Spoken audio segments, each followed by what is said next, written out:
Raja, I'd like to go ahead and set up your screen. Sure.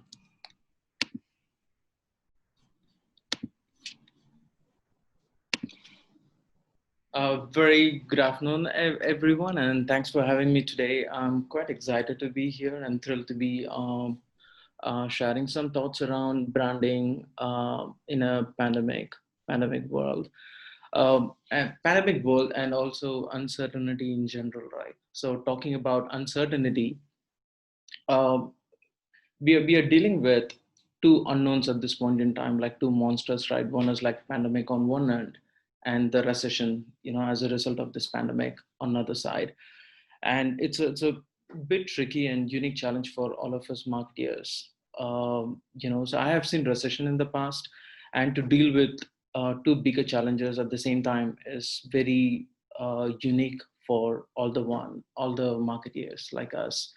And so we had to rely on some of the previous historical evidences how brands have dealt during the previous crisis, and getting some of the learning from there, some cues from the past examples, how the brands have dealt with it, and also running my own experience and experiments to validate the hypothesis and constantly refining it to see we do it right. And also another tricky situation is we don't have like a defined playbook on how to do the right way of branding, because the situation is very unique for everyone, and the playbook is being written now based upon all our experiences and how we things that we get it right, things that we don't get it right. So all those things would go into the playbook. So hence I thought this topic is like very relevant to discuss today. And also with my own experience and observation into this pandemic, this crisis for the for the last few months, I have like two notable observations which I thought will be interesting for everyone to discuss. So number one is the strategic importance or the value of branding is least understood. And the second one is only a handful of brands are getting it right, at the moment. And majority of the brands are guilty of, not getting to the point. So we'll discuss more in terms of how brands are doing it and what a brand should be focusing on, if you want to get it right. And also let's discuss about the importance of branding, and particularly at this time. Yeah, so let's dive into it.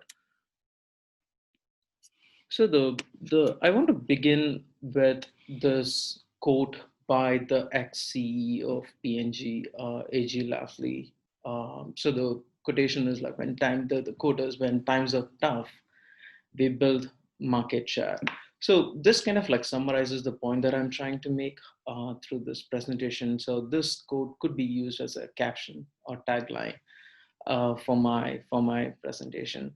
So as a brand marketeers or marketers in general, we all understand that branding can't be only for good times, right? Branding is a long-term process and it's an ongoing process. So that needs to be taken care both during good times as well as bad times. And we would see why, especially during bad times.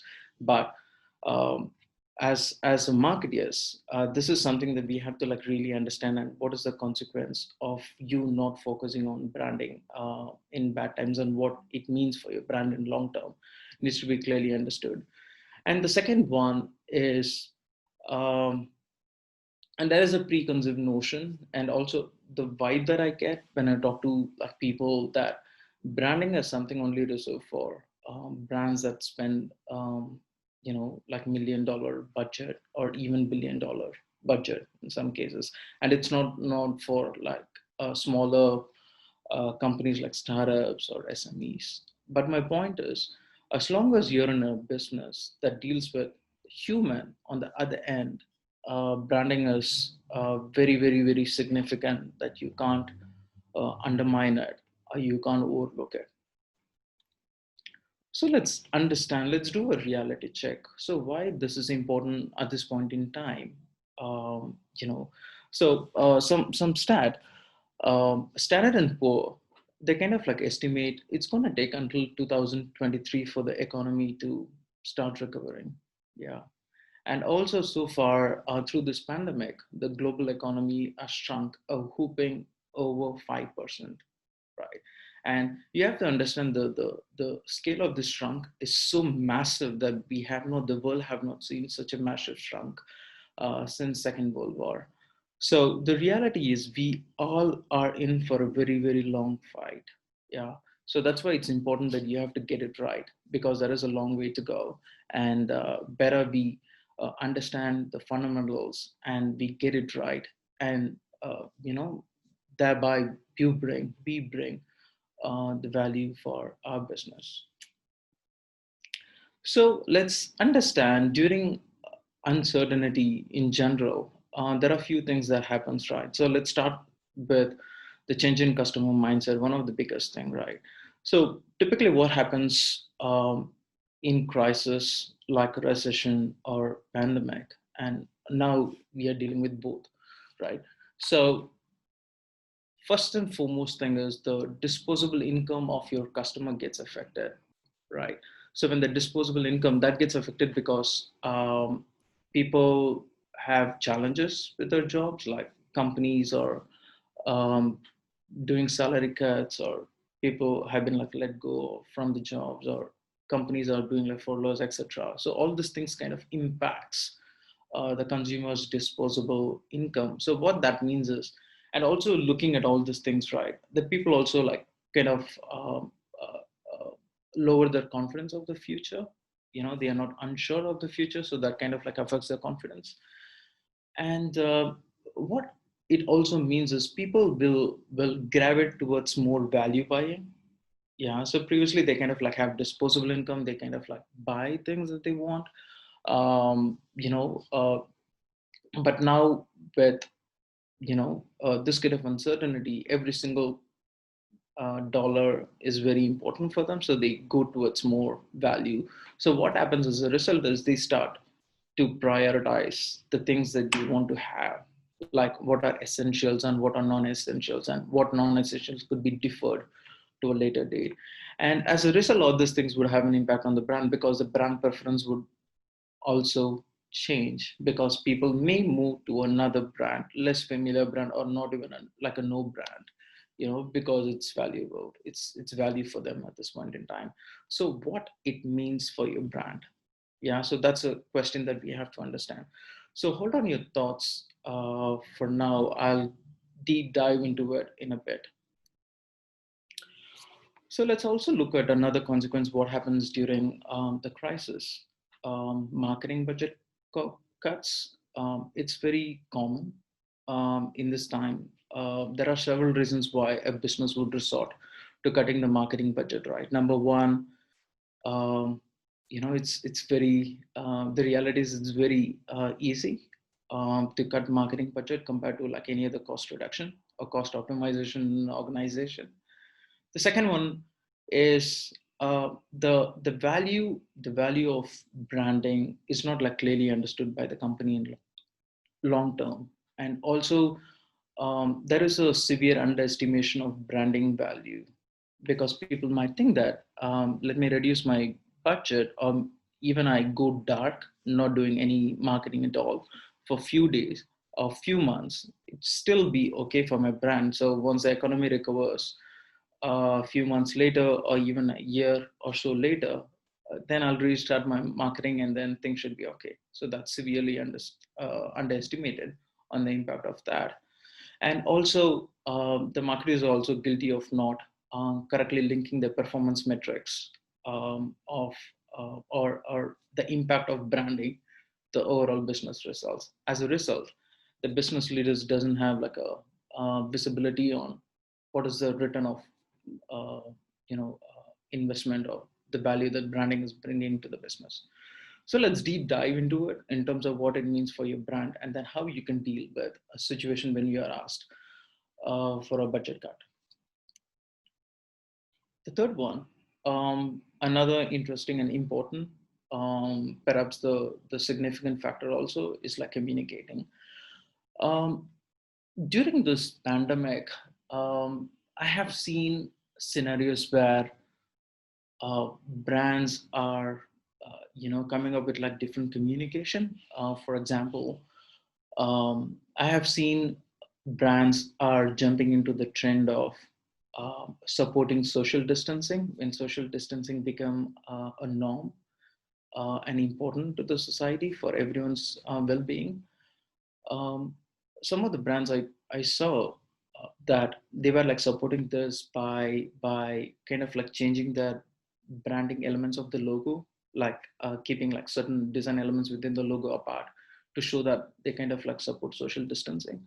And also some brands were releasing communication, you know, um, promoting about the self hygiene, like washing the hand. You have to wash your hands and stuff like that. But definitely, I don't want to undermine the good intention behind brands trying to do this.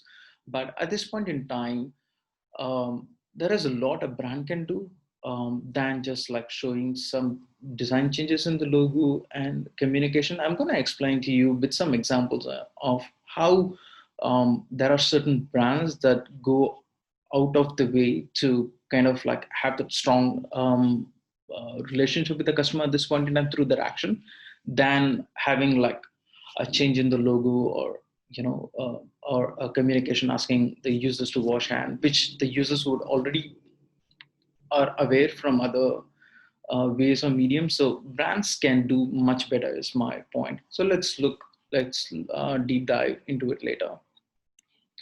So the reason why all these things are important is the bigger picture that you have to look as a brand marketer or marketer in general is your brand value is at stake, right?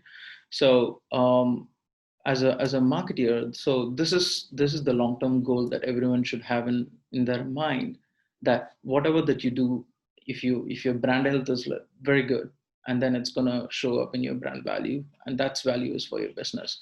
So when you don't do these things correctly, and particularly during the time of crisis, if you don't focus it, it's gonna have a much bigger impact on your overall brand value, and it's going to take much time, a much longer time to recover, to restore and to rebound with your brand value. Because once you kind of like go dark, you don't do anything at all, you kind of like impact your brand trust that the customers would have had on you. As a result, you kind of like impact your brand performance, and which would like in turn affect your overall brand growth and your overall brand. All these things is part of your equity.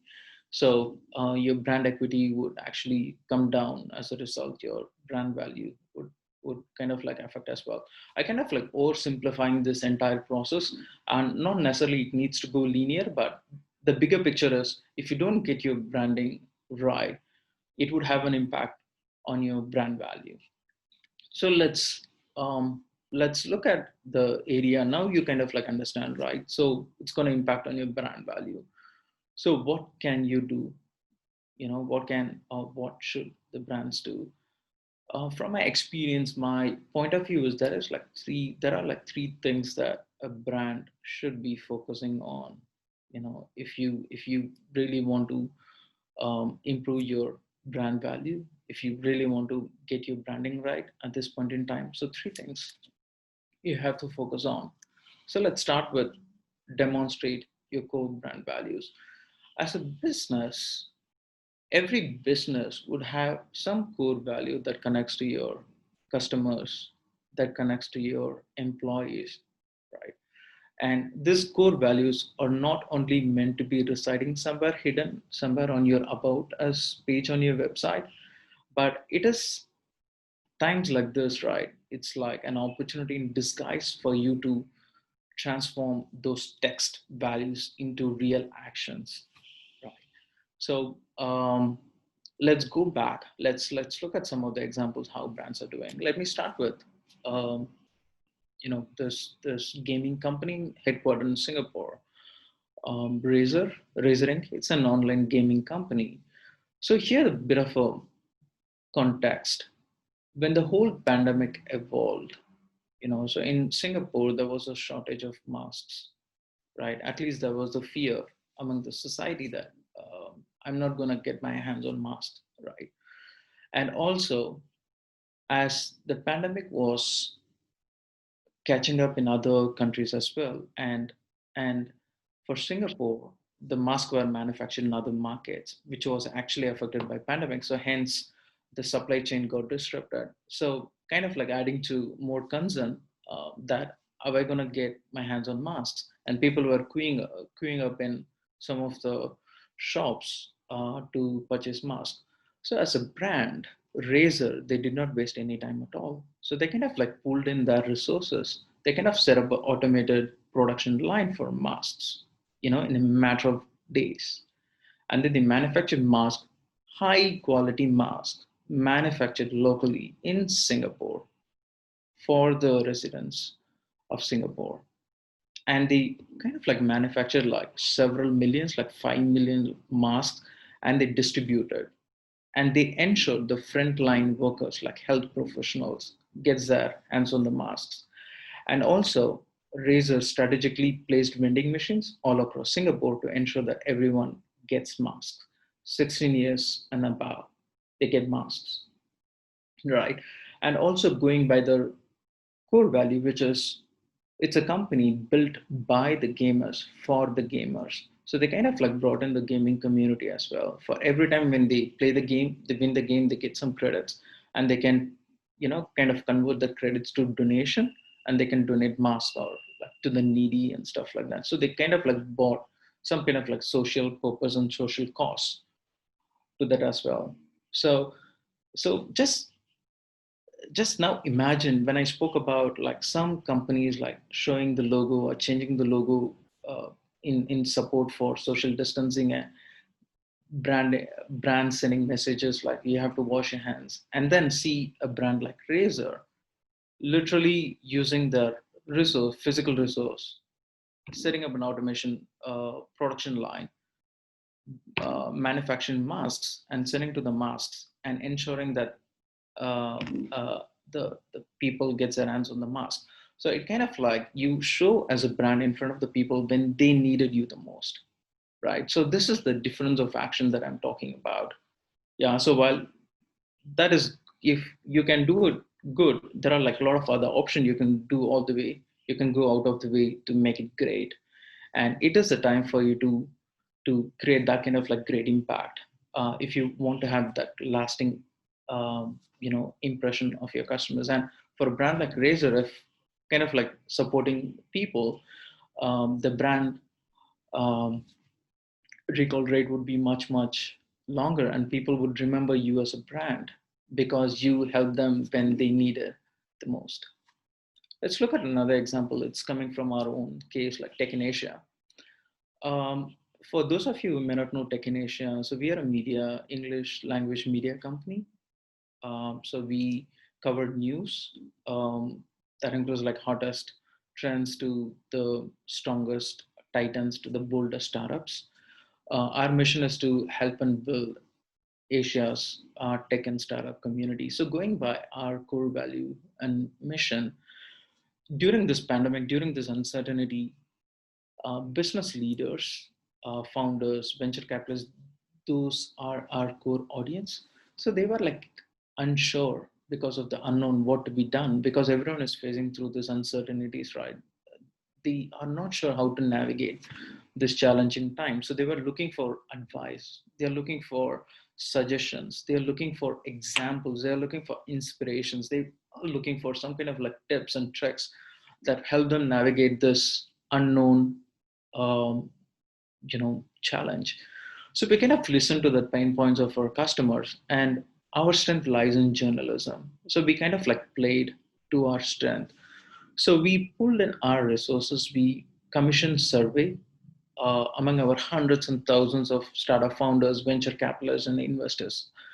We kind of like listen to the pain points and like data points and everything, and then we got their input, and then with the help of a data science team, we kind of like decoded those inputs into like insights, and then we kind of release series of content, series of information for our users. So they kind of like get benefited by looking at this information. They were looking some piece of information that help them as a food for thought, or help them how to pivot and how other companies or similar companies are pivoting, what are the new opportunities that are evolving from this pandemic and things like that. So we kind of like created content like this, and then we made it for free for everyone to access it for free.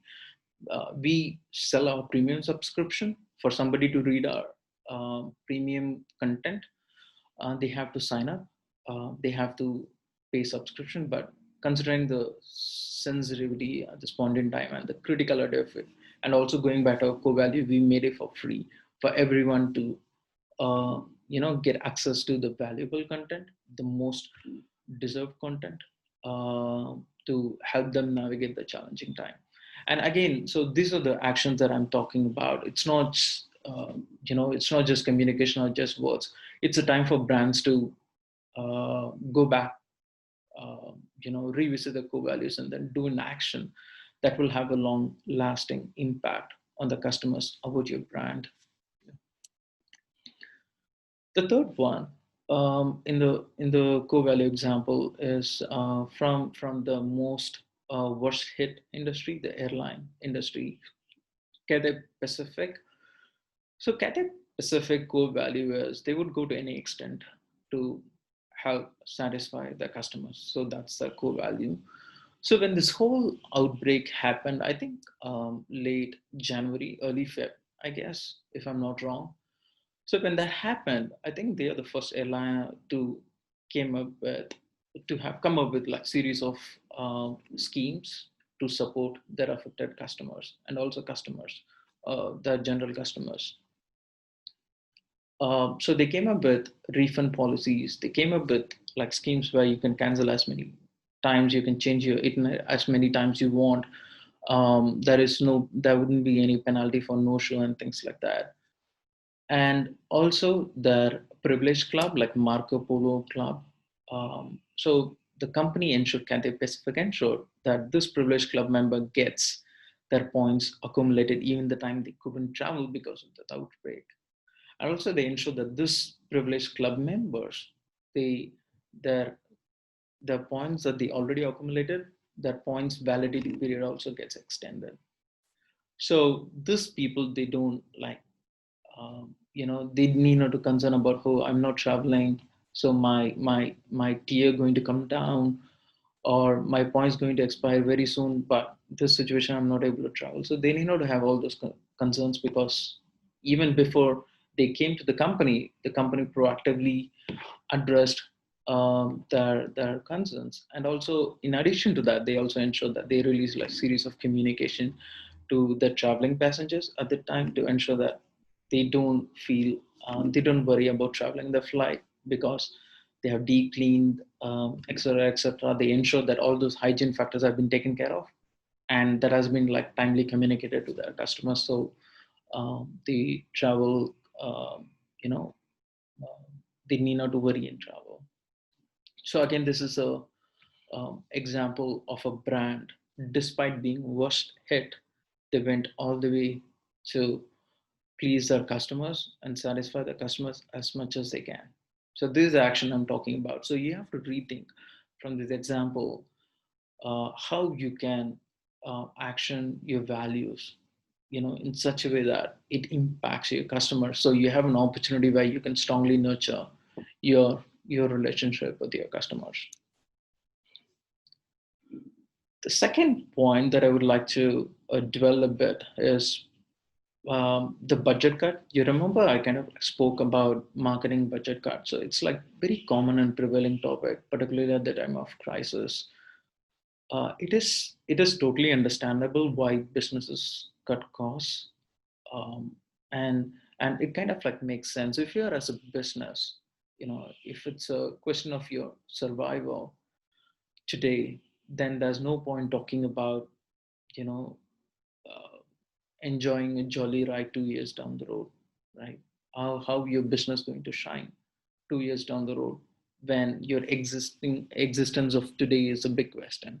So in that sense, it's kind of like makes sense for you to cut budget.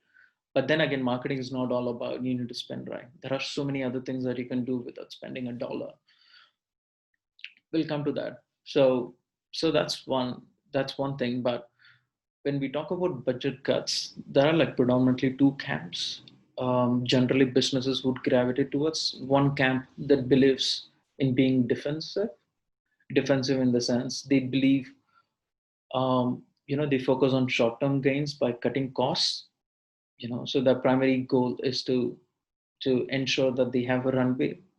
They ensure that their cash flow is not like um, drastically or dramatically affected because of this uncertainty. So they ensure they cut cost. Yeah. Another camp, which is offensive camp. So they believe opportunities like crisis is a very good time to capture market, or grow your market, or grow your brand.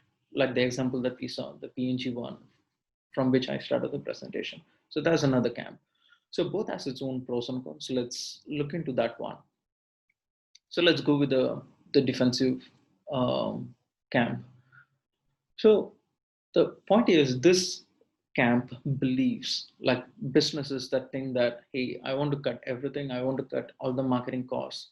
I want to cut the other, discretionary cost. So because I'm focusing on ensuring I have a runway for X number of months or whatever, right? My main goal is to get like short-term gains. But there are evidences and examples that we have seen in the past is, if you kind of like cut your cost, marketing costs, if you go completely dark, don't do anything at all from marketing standpoint, it's gonna severely affect your brand in long term to come. You would achieve by um, you know um, achieving your short term goals or short term gains, but in long term it's going to severely impact your brand. So let's look at an example from Sony. Very interesting one. I think when the crisis happened, I think the crisis is a recession. During recession, they went extremely defensive.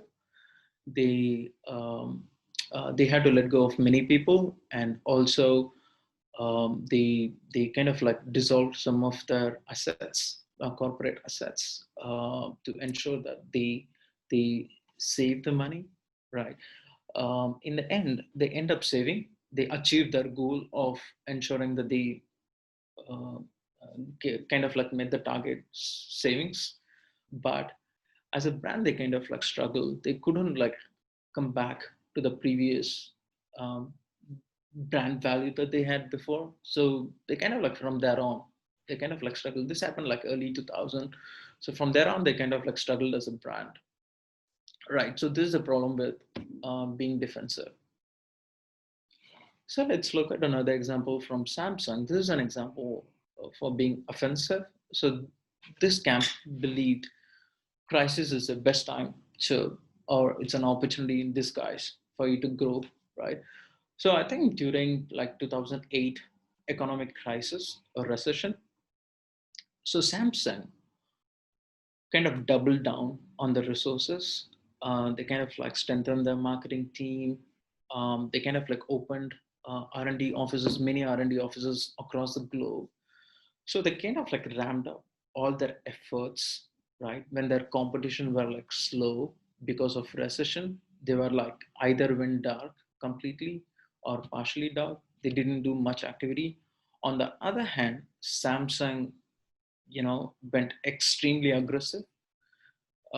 They marketed heavily, and as a result, they hired like some top marketing folks, and then they rebranded themselves as the most innovative brand.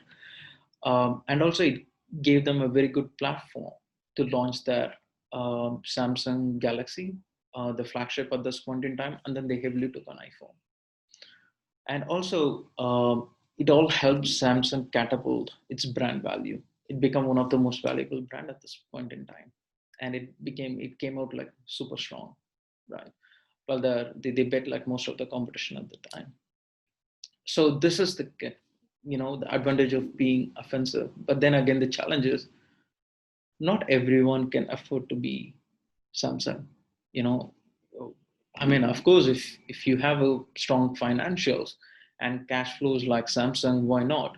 But for most of the companies, including ourselves, Technetia, we are a small startup, including ourselves, you can't afford to bet on such a big expensive game. So what is the solution? So the third camp, which I truly believe in, to be progressive. So where you kind of use the best of both the worlds, being the best of being defensive, cost optimization. At the same time, the advantage of being offensive, that is strategically investing. So in Tech in Asia, we have different line of business. We have job subscription where the employers who wants to hire people who want to work in startup, they can subscribe to our jobs platform. So this time, companies are not hiring as much as they were hiring before. So it kind of like makes no sense for us to push through paid marketing channels. So we kind of like stopped our paid marketing channels, right?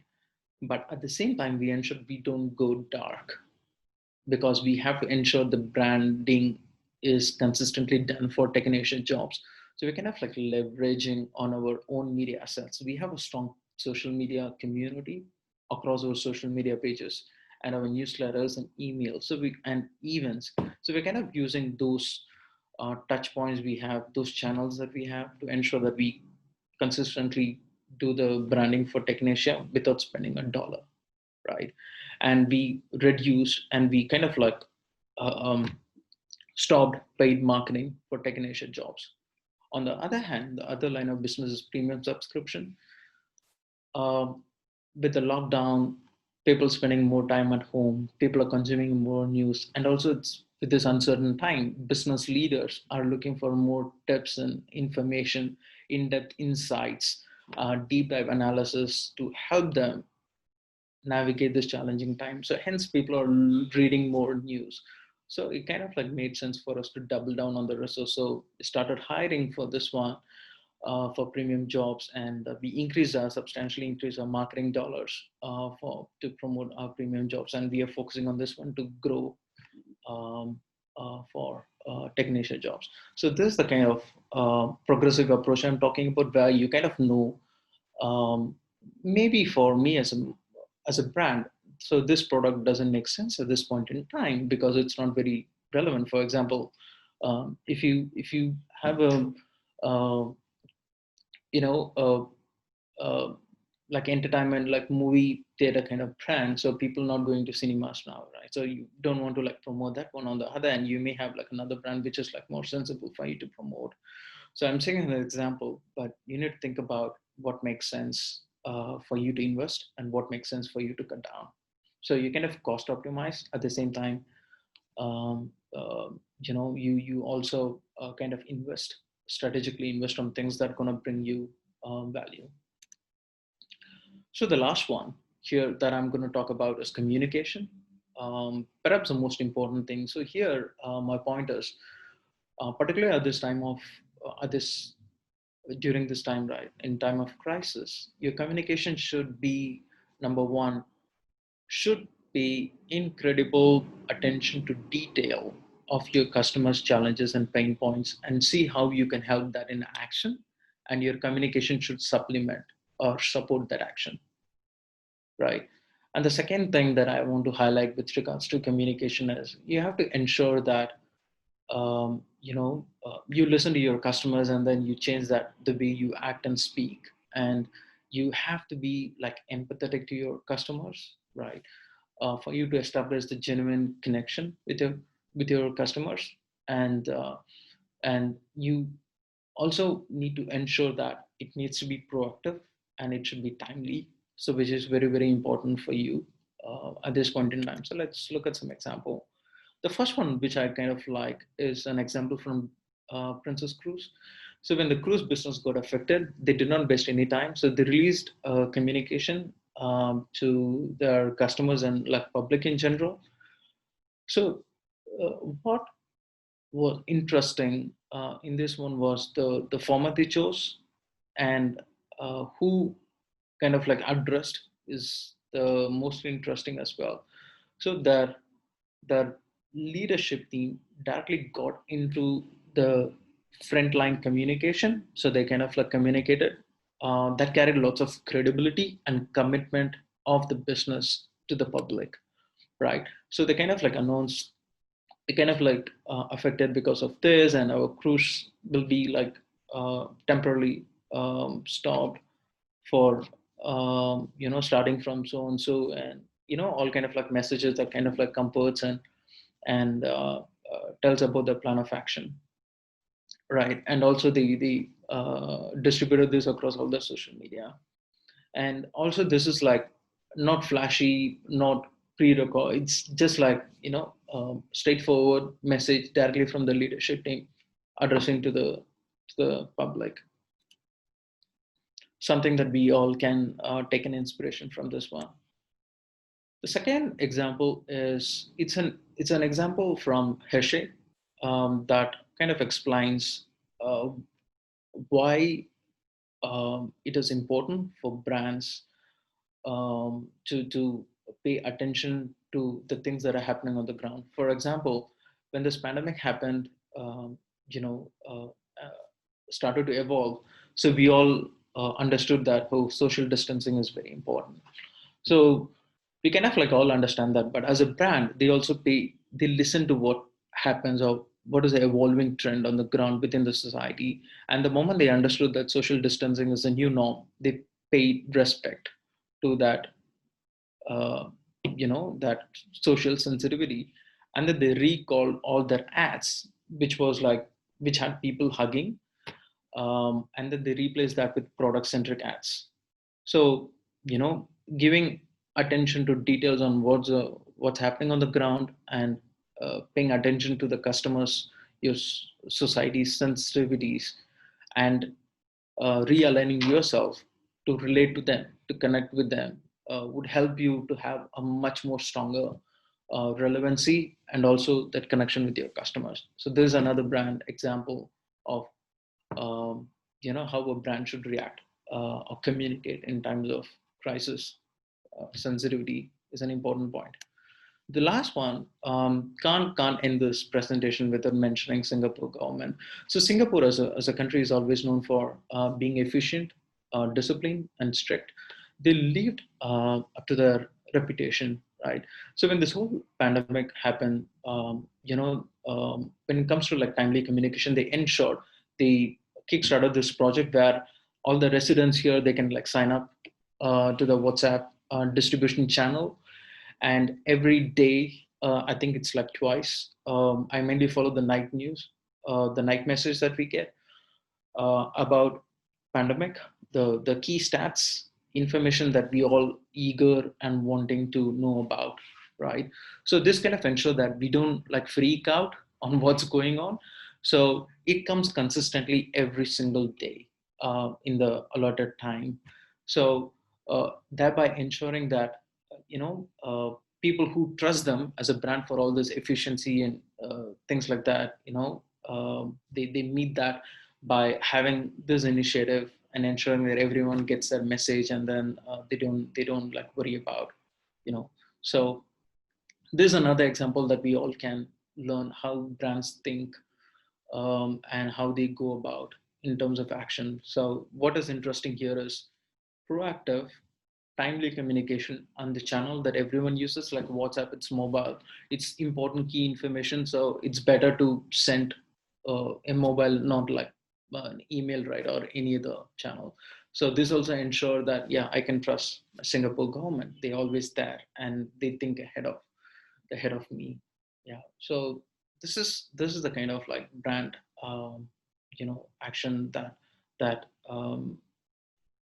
one should, or a brand should have if you're talking about communication. um, yeah, so to conclude, a key message which I would like to leave here is stick to your core brand values. Showing the brand value is very important, and it's time to show in action, not just words. Yeah, it's a great opportunity for you to demonstrate that in action, to have a much more stronger and lasting relationship with your customers. And totally understandable if your business resort to cost cutting measures, but find a sweet spot, find a trade in between, a balance of cost cutting measures plus strategic investment. But again, if you're in a spot where it is a question of your survival, you can't invest anything at all because you forecast a zero revenue. But there are like so many other things in marketing that you can do where you need not to spend dollars, right? Using your own media assets, or strategic partnerships, that would help you to get some visibility without spending anything on it. And communication, remember, pay attention to customers challenges and pain points, the incredible details, and then try to translate that in the way you talk and act, and ensure that you're more empathetic to your customers and give be sensitive to your customers sensibilities, and also ensure that you are very proactive and timely, and also play with your channel mix. That's it. Let me know if you guys have any questions. All right, hey Raja, we don't have any questions for now, but I am going to have to cut your session a little bit short because our next speaker is actually in a little bit of a hurry. But in case our attendees have any questions, how do we contact you? Very good question. Okay, so that's my LinkedIn and Twitter. So feel free to reach out to me. I'm happy to clarify anything that you guys may have. Yeah. Okay, fantastic. Also, if you could leave perhaps your email address in the chat box, that would be great as well. I really am sorry that we have to cut your session short, but thank you so much for joining us here at the Singapore Marketing Fest 2020 and for everything that you have just presented in the last 45 minutes. Raja, from everyone here at Expo Singapore, we'd like to thank you from the bottom of our hearts. Thank you for making our day. Thank you. Thank you. All right, thanks. I'll see you soon. And feel free to stay on for the rest of the day. Okay, we have 2 more speakers. So yeah, feel free to stay on with us. Exabytes. Grow your business online.